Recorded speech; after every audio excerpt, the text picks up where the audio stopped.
Professor X is planning to escape Graymalkin Prison. But why? Is he running from something or someone? Rogue and her X-Men must team up with their greatest enemy, Dr. Corina Ellis, to keep her mentor locked up. But when the moment comes, will they reverse course and save him or end him? This scene takes place in deep space, in the Ryan sector of the Phobos system, where a massive Shi'ar spaceship orbits the distant planet Leo.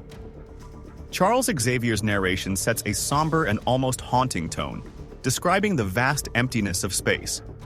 Against this eerie stillness, a distress signal suddenly breaks the silence. A smaller vessel approaches, its shields failing and life support dwindling, prompting the Shi'ar crew to acknowledge the mysterious arrival. Aboard the Shi'ar vessel, tensions rise as the commander questions the presence of a distress ship in such a remote location. His suspicions are quickly confirmed when one of his own officers, Yulan, reveals the truth. It's not a coincidence, but a coup. Without hesitation, Yulan declares a righteous mutiny, contacting an allied rebel ship and welcoming their forces onto the vessel. Chaos erupts as the liberators storm in, executing crew members and proclaiming their allegiance to the revolution. As they advance into the chamber room, believing victory is theirs, an unseen figure suddenly speaks, warning them that, while they may have taken the ship by surprise, their triumph is far from guaranteed. As the rebels push forward, believing their takeover is complete, they find themselves face to face with a deadly obstacle: Deathbird, the infamous Shi'ar warrior. Standing triumphantly amidst the bodies of fallen guards, she declares that the only thing left between them and their prize is death itself. Her death, something she has no intention of granting them.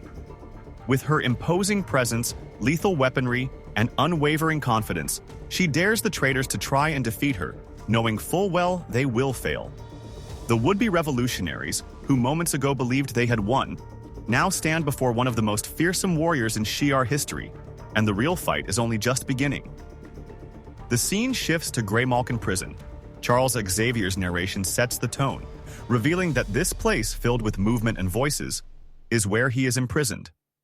8 hours earlier, inside the high-security facility, Captain Ezra and Warden discuss the prison's defenses.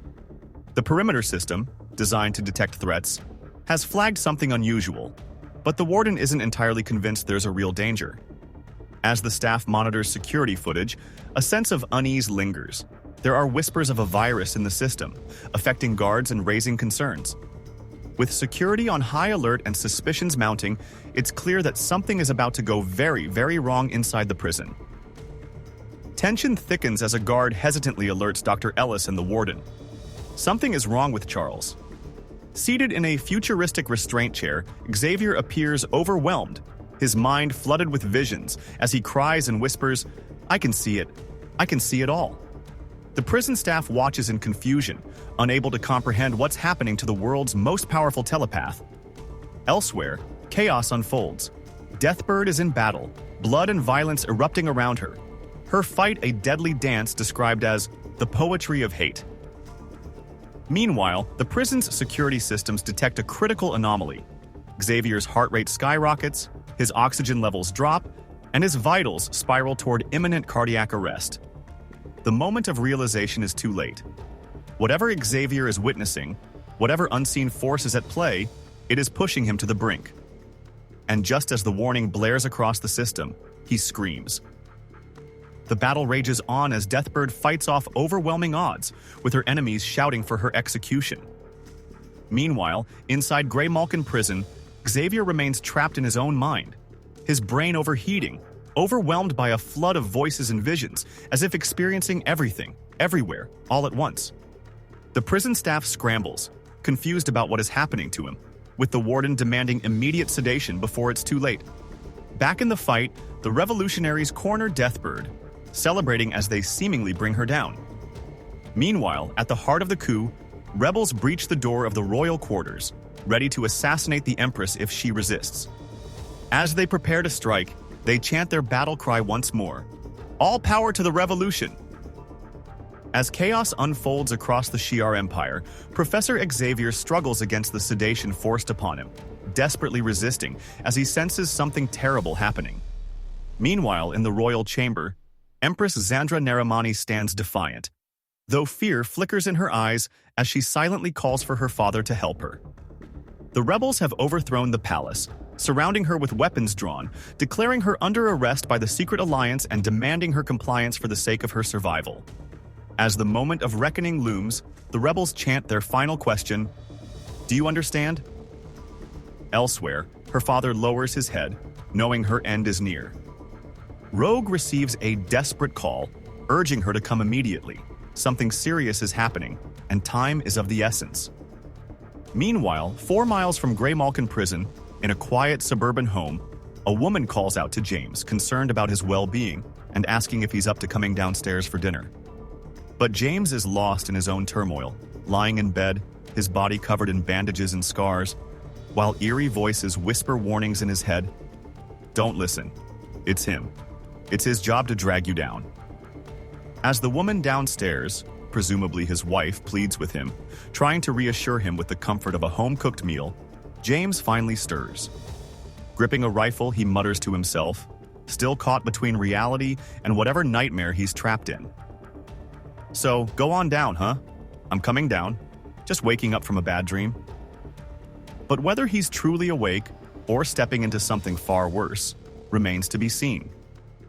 James makes his way downstairs, rifle in hand, lured by the familiar comforts of home, his wife's cooking, the warmth of family.